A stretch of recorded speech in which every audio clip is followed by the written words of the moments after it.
नमस्कार विद्यार्थी मित्रांनो, स्वागत आहे तुमचं मेगाबिट एज्युकेशनच्या यूट्यूब चॅनलवर. तर सुरुवात करूया आपण आजच्या सेशनला. तर आज घेऊया आपण 16 मार्च 2024च्या काही इम्पॉर्टंट न्यूज. त्यातली पहिली न्यूज जी आहे ती होम मिनिस्टर अमित शहा यांनी काय लॉन्च केलेलं आहे? डिजिटल क्राईम मॅनेजमेंट सिस्टीम आणि मोबाईल ॲप केलेला आहे, ज्याचं नाव आहे संकलन. याचं लॉन्च केलेलं आहे. बघूया आपण विस्तारित त्याची न्यूज. इंडिया फाईट अगेन्स्ट म्हणजे इंडियाची फाईट आहे अगेन्स्ट कोणाच्या? टेररिझम आणि ऑर्गनाइज्ड क्राईमच्या. तर याच्यासाठी union home minister Amit Shah यांनी व्हर्च्युअली इनॉग्रेट केलेला आहे युनिक डिजिटल क्राईम केस मॅनेजमेंट सिस्टीम CCMS. आणि जे डिझाईन केलं आहे कोणी? नॅशनल इन्व्हेस्टिगेशन एजन्सी NIA ने हे केलं, डिझाईन केलेलं आहे न्यू दिल्लीमध्ये. आणखी होम मिनिस्टर जे अमित शहा आहे त्यांनी आणखी काय इनॉग्रेशन केलेलं आहे? कशाचं इनॉग्रेशन केलेलं आहे? दोन नवीन ब्रांचेस, NIA चे 2 नवीन ब्रांचेस, जे की त्याचे ऑफिस कुठे आहे? जम्मू आणि कोचीमध्ये. आणि एक रेसिडेन्शियल कॉम्प्लेक्स केलेला आहे रायपूरमध्ये. आणखी त्यांनी काय केलेलं आहे? लॉन्च केलेलं आहे मोबाईल ॲप, ज्याचं नाव आहे संकलन, जे की काय राहणार आहे? एक कलेक्टिव्ह इन्फॉर्मेशन त्याच्यामध्ये राहणार आहे. कशाबद्दलची? New criminal laws by National Crime Records Bureau NCRB. New criminal laws त्याच्यामध्ये इन्क्लूड राहणार आहे, एक इन्फॉर्मेशन राहणार आहे.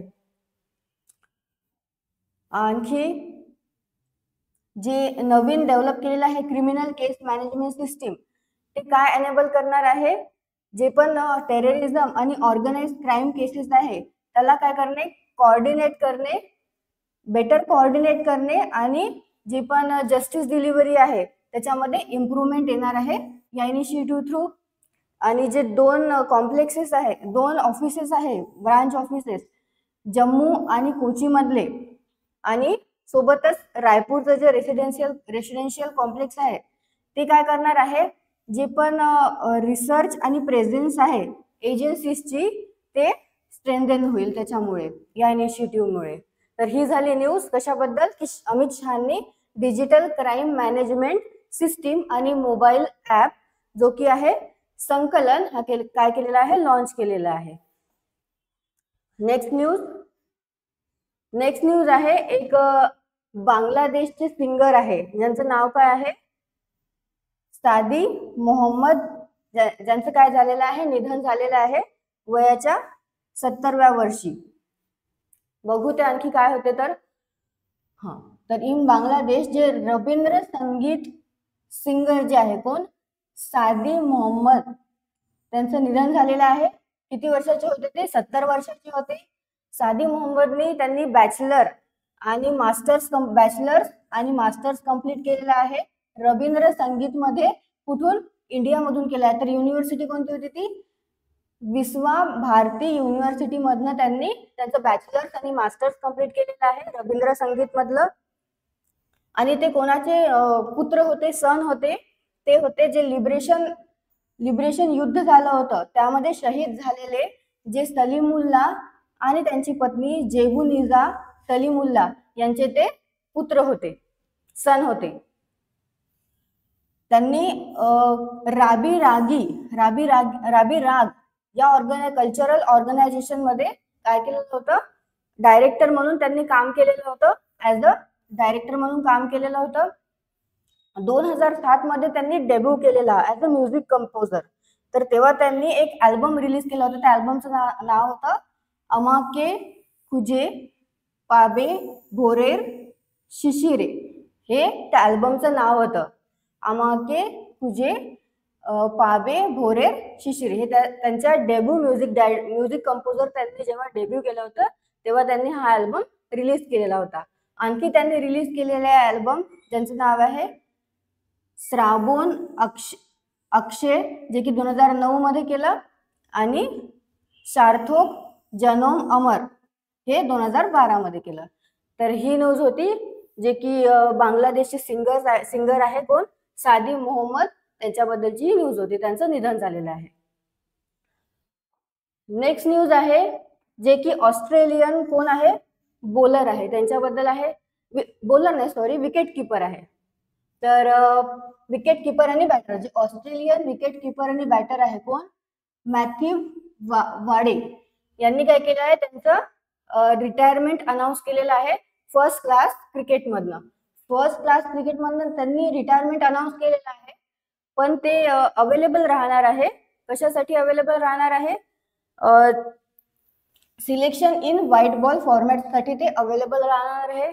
आणि जी अपकमिंग जी मॅच आहे, कशाची, शेफील्ड शील्ड फायनल, यामध्ये ते यामध्ये ते पार्टिसिपेट करणार आहे आणि त्यानंतर ते रिटायरमेंट घेणार आहे. तर आफ्टर दॅट गेम काय, लेफ्ट हँडेड बॅटर ते कोणाला जॉईन करणार आहे, गुजरात टायटन या टीमला जॉईन करणार आहे, जे की IPL ची टीम आहे. 2024 मध्ये ते गुजरात टायटनच्या टीमला जॉईन करणार आहे. पण ते आधीचे काही मॅचेस जे आहे ते मिस करेल, कारण की ते कशामध्ये राहणार आहे, शील्डच्या फायनल मध्ये मॅचेस खेळणार आहे. म्हणून ते जे IPL चे 2024 मधले जे गुजरात टायटन्सचे जे काही मॅचेस होतील त्यामध्ये ते राहणार नाही, नंतर ते त्यांना जॉईन करतील. तर त्यांनी 36 टेस्ट मध्ये काय केलेलं होतं, त्यांचं अपिअरन्स होतं ऑस्ट्रेलियाकडनं, आणि त्यांनी टोटल 1613 रन्स घेतलेले आहे, 4 सेंचुरीज आहे त्यांच्या. आणि ते त्यांची लास्ट जे टेस्ट अपिअरन्स होती ते कोणाच्या अगेन्स्ट होती, इंडियाच्या अगेन्स्ट होती, जे की झालेली होती 2021 मध्ये ब्रिस्बेन मध्ये 2021 मध्ये जे टेस्ट झाली होती. तर लास्ट जी टेस्ट मध्ये अपिअर झाले होते ते अगेन्स्ट इंडिया झाले होते. हे होते ऑस्ट्रेलियाचे विकेट कीपर आणि बॅटर यांच्याबद्दलची न्यूज. नेक्स्ट बघूया. तर नेक्स्ट न्यूज जी आहे ती डिपार्टमेंट ऑफ काय, empowerment of persons with disabilities यांनी काय केलेलं आहे, अनाऊन्स केलेलं आहे कोलॅबोरेशन कोणासोबत, काउन्सिल ऑफ आर्किटेक्चर सोबत. कशा करता, त्यांचा एम काय आहे, त्यांचा एम आहे प्रमोटिंग इन्क्लुझिव्हिटी अँड ऍसेसिबिलिटी फॉर म्हणजे PWD चे जे पर्सन्स आहे त्यांची काय, इन्क्लुझिव्हिटी आणि ऍक्सेसिबिलिटी हे काय करणे, जे पण पब्लिक प्लेसेस आहे त्याच्यामध्ये त्यांचे स्पेसेस आणि बिल्डिंग त्याच्यामध्ये त्यांची इन्क्लुझिव्हिटी आणि ऍक्सेसिबिलिटी ला हे करणे आहे, त्यांचा तो एम आहे. ओके. तर हा जो MOU आहे तो साईन झाला कोणाकोणामध्ये, department of empowerment of person with disability आणि काउन्सिल ऑफ आर्किटेक्चर मध्ये झाला. काय सिग्निफाईज करणार आहे ते, एक जॉईंट कमिटमेंट राहणार आहे त्यांची. ते काय कंडक्ट करणार आहे त्याच्या थ्रू, ते कंडक्ट करणार आहे वर्कशॉप्स, सेमिनार्स आणि ट्रेनिंग प्रोग्राम्स. हे ते त्या जे जॉईंट कमिटमेंट राहणार आहे त्यांची त्याच्या थ्रू हे जे वर्कशॉप आहे, सेमिनार आहे आणि ट्रेनिंग प्रोग्राम्स आहे ते कंडक्ट करणार आहे. आणखी त्या इनिशिएटिव्ह मध्ये काय इन्क्लूड राहणार आहे, काही मॅन्डेटरी कोर्सेस आहे, मॅन्डेटरी कोर्सेस आणि मॉड्यूल्स कशामधले, बॅचलर ऑफ आर्किटेक्ट करिक्युलम मधले ते त्याच्यामध्ये इन्क्लूड राहणार आहे. आणि काय होणार आहे, fostering awareness about creating accessible environment. त्याच्यामध्ये जे PWD चे जे पर्सन आहे त्यांना काय, फॉस्टरिंग अवेअरनेस करणार आहे, जे पण एन्व्हायरमेंट साठी त्याच्यासाठी ऍसेसिबल करणार आहे काय, एन्व्हायरमेंट. त्याच्यासाठी ते त्यांना अवेअरनेस प्रोग्राम घेणार त्या वर्कशॉप, सेमिनार्स आणि ट्रेनिंग प्रोग्राम्स मध्ये. ओके. तर ही झाली कोलॅबोरेशनची न्यूज, जी की कोणाकोणाच्या पार्टनरशिप मध्ये झालेली आहे, डिपार्टमेंट ऑफ PWD म्हणजे पर्सन विथ डिसॅबिलिटीज आणि काउन्सिल ऑफ आर्किटेक्चर मध्ये ही पार्टनरशिप झालेली आहे, कोलॅबोरेशन झालेलं आहे. नेक्स्ट न्यूज बघूया आता.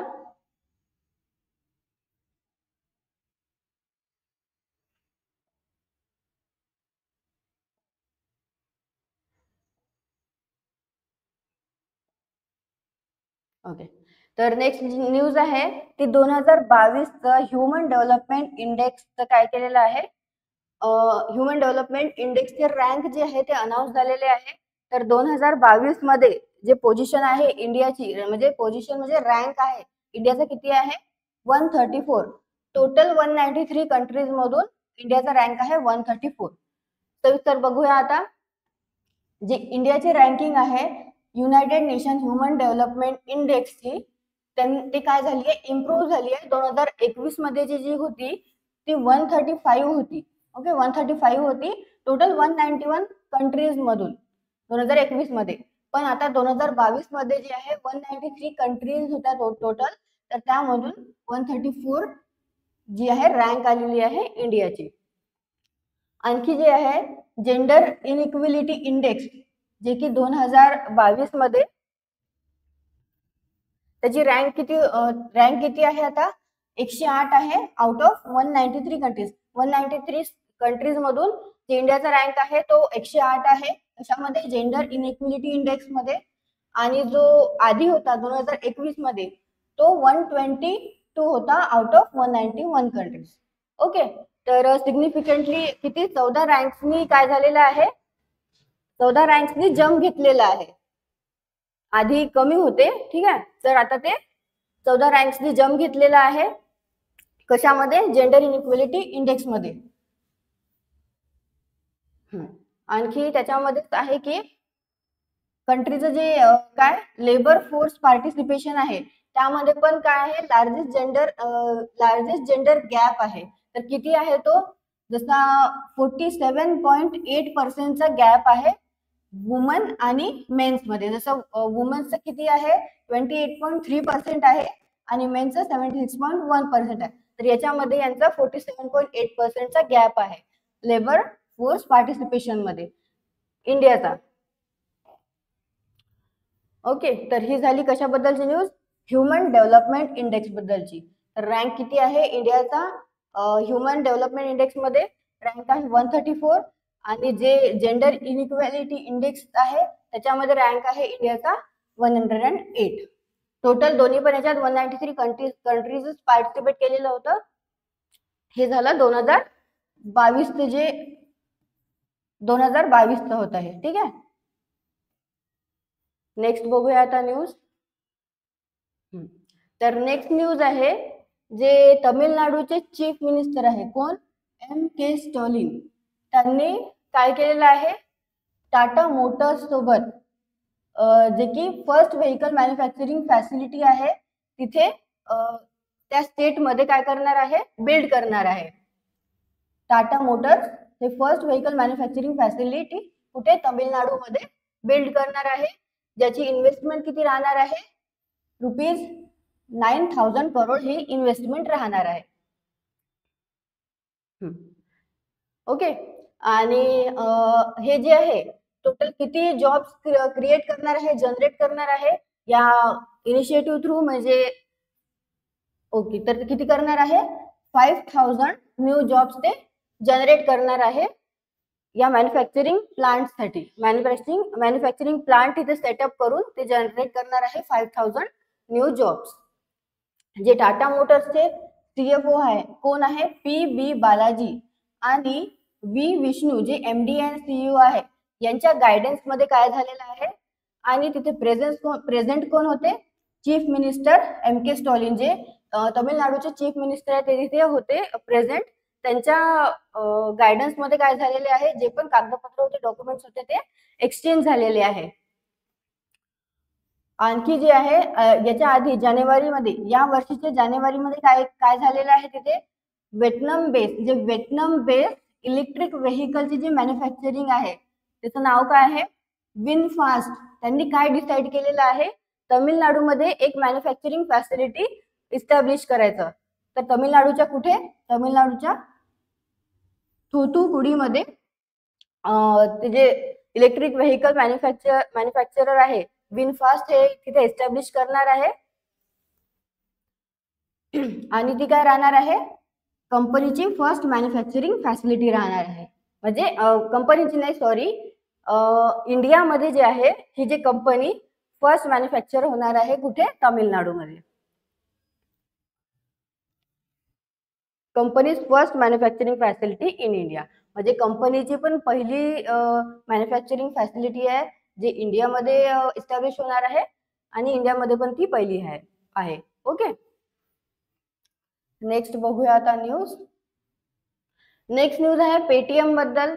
तर काय केलेलं आहे एनपीसीआयने, एनपीसीआय म्हणजे National Payment Corporation of India, एनपीसीआयने काय केलेलं आहे 197 कम्युनिकेशन लिमिटेड, जे की काय आहे पेटीएमची पॅरेंट एंटिटी आहे, त्यांना काय केलेलं आहे अप्रुव्हल दिलेलं आहे कशाचं, to participate in UPI services as a third party application provider.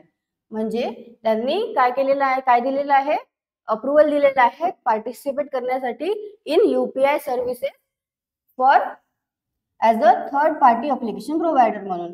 आणि हे जे अप्रुव्हल आहे त्यामध्ये टोटल 4 बँक्स जे आहे ते पार्टनर राहणार आहे पेटीएमचे. तर ते 4 बँक्स कोणते आहे, ते बँक्स आहे axis bank, HDFC bank, state bank of India आणि येस बँक. हे काय राहणार आहे त्यांचे पार्टनर बँक्स राहणार आहे फॉर कशासाठी पेमेंट सर्व्हिसेस साठी. आणि आता बघा हे काय Paytm gets NPCI nod to become a third party UPI app. तर नॉड म्हणजे काय आहे, यू कॅन यूज, तुम्ही यूज करू शकता Paytm app for payment, payment करण्यासाठी थ्रू यूपीआय. तुम्ही पेटीएम ऍप हे पेमेंट साठी यूज करू शकता through UPI, unified payment interface. Okay, आता बघूया आपण next news. Okay, next news आहे ते आहे नारायण कोण सुधा मूर्ती बद्दल, जे की नारायण मूर्तीची वाईफ आहे. नारायण मूर्ती कोण आहे, ते आहे इन्फोसिसचे फाउंडर. ओके, तर ज्या इंजिनियर आहे ते फिलॅन्थ्रॉपिस्ट म्हणून टर्न झाले, म्हणजे आधी इंजिनियर होत्या त्या, नंतर फिलॅन्थ्रॉपिस्ट झाल्या. सुधा मूर्ती यांनी काय घेतली आहे, शपथ घेतली आहे ऍज अ राज्यसभा एमपी म्हणून. तिथे त्यांचे हस्बंड पण होते प्रेझेंट, जे आहे NR नारायण मूर्ती. आणि त्यांनी जे ओथ घेतलेली आहे, शपथ घेतलेली आहे, ते कुठे घेतली आहे, कन्नडामध्ये. हा, आणि जे राज्यसभाचे चेअरमॅन आहे कोण, जगदीप धनकर, ते पण तिथे, आणि त्यांच्या चेंबरमध्ये पार्लमेंट हाऊसमध्ये त्यांनी ती शपथ घेतलेली आहे. राज्यसभाचे चेअरमॅन कोण, जगदीप धनकर, पण तिथे त्यांच्या पार्लमेंट हाऊसमध्ये त्यांच्या चेंबरमध्ये तिथे त्यांनी शपथ घेतली. मूर्ती जे आहे ते 73 इयर्स ओल्ड आहे आणि त्या फॉर्मर चेअरपर्सन होत्या कशाच्या, इन्फोसिसच्या. त्या चेअरपर्सन होत्या इन्फोसिस फाउंडेशनच्या, आणि त्या ऑथर पण आहेत सेव्हरल बुक्सच्या, खूप साऱ्या बुक्स त्या ऑथर पण आहेत. जास्तीत जास्त करून त्या कशाच्या कोणत्या बुक्स म्हणजे ऑथर करतात, त्या लहान मुलांसाठी बुक्स बनवतात, त्यांच्या जास्त स्टोरीज असतात लहान मुलांसाठी. ओके, तर त्या काय झाल्या होत्या, नॉमिनेट झाल्या होत्या ऍज अ राज्यसभाचे राज्यसभाच्या कशासाठी, एमपी साठी त्या नॉमिनेट झाल्या होत्या. कधी, आता 8 मार्चला जे इंटरनॅशनल वुमेन्स डे होतं तेव्हा त्यांना नॉमिनेट केलं होतं कशासाठी, राज्यसभा एमपी साठी. आणखी त्यांनी जे काय आहे त्यांचं कंट्रीब्युशन कशामध्ये आहे, कन्नडा आणि इंग्लिश लिटरेचर मध्ये पण त्यांचं कंट्रीब्युशन आहे. त्यांना काय कोणते अवॉर्ड्स मिळालेले आहे, साहित्य अकादमी बाल साहित्य पुरस्कार, पद्मश्री पण मिळाला आहे त्यांना 2006 मध्ये, आणि पद्मभूषण पण मिळालेलं आहे 2023 मध्ये.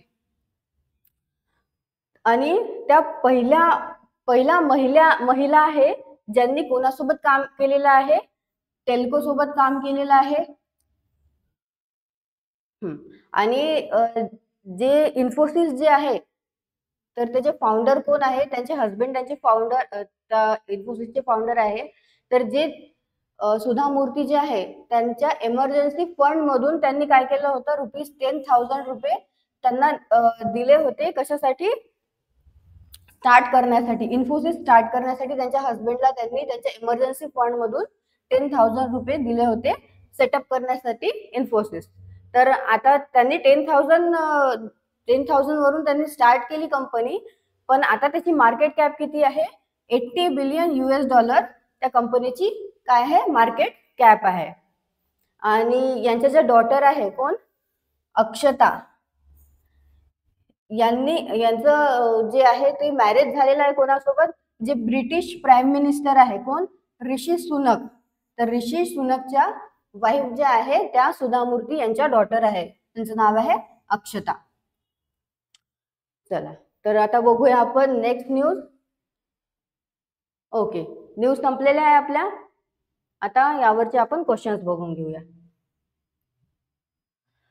क्वेश्चन फर्स्ट आहे की name the mobile app recently launch by, कोणता मोबाईल ऍपचं नाव काय आहे जे अमित शहा, होम मिनिस्टर अमित शहा यांनी लॉन्च केलेलं आहे फॉर कशासाठी, collecting information of new criminal laws by National Crime Records bureau.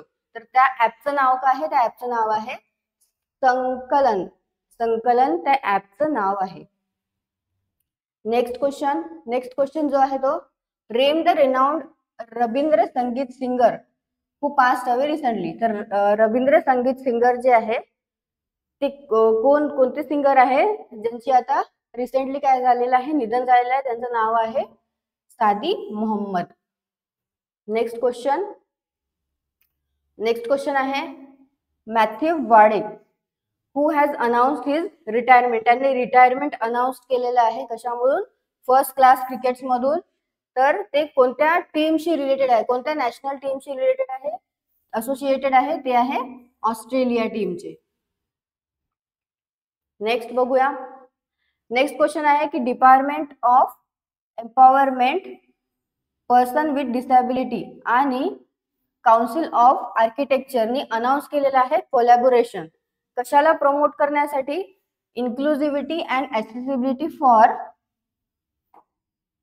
कोणाच्या म्हणजे कोणासाठी इन्क्लुझिव्हिटी अँड ऍक्सेसिबिलिटी ते क्रिएट करणार आहे, पब्लिक स्पेसेस आणि बिल्डिंग्स मध्ये ते करणार आहेत पर्सन विथ डिसॅबिलिटीज च्या पर्सनसाठी. ओके, नेक्स्ट बघूया आता. नेक्स्ट क्वेश्चन आहे what is the rank of India in United nation human development index. HDI मध्ये इंडियाचा कितवा रँक आहे, तर इंडियाचा रँक आहे 134. नेक्स्ट आहे with which state Tata motor inked a pact to build the company first vehicle manufacturing facility with an investment of ₹9,000 crore. तर कुठे करणार आहे, कोणत्या स्टेट मध्ये करणार आहे, ते करणार आहे तमिळनाडूमध्ये. ठीक आहे, तमिळनाडू स्टेट मध्ये ते काय करणार आहे, companies first vehicle manufacturing facility, ज्याची इन्व्हेस्टमेंट किती राहणार आहे 9,000 करोड. ते काय करणार आहे तिथे, म्हणजे तिथे बनवणार आहे. तर त्यांनी त्यांच्यासोबत कोलॅबोरेशन केलेलं आहे. नेक्स्ट क्वेश्चन आहे पेटीएमचा. तर which financial technology company gets NPCI nod to become काय, थर्ड पार्टी UPI ऍप. तर कोणाला भेटलेला आहे as a third party UPI app जे यूज करता येणार आहे ते आहे Paytm. Next, name the former Infosys foundation chairperson. तर त्या काय होत्या, फॉर्मर इन्फोसिस फाउंडेशन चेअरपर्सन होत्या. तर त्यांनी ओथ घेतलेली आहे ऍज अ राज्यसभा MP मधून, राज्यसभा MP म्हणून. तर त्या कोण आहे, त्या आहे सुधा मूर्ती. ओके, तर आजच्या आपल्या न्यूज संपलेल्या आहेत.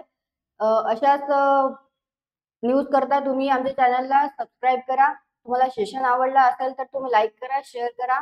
आमच्या टेलिग्राम चॅनलला जॉईन करा, ज्याची लिंक आहे ती डिस्क्रिप्शन मध्ये दिलेली आहे. थँक्यू.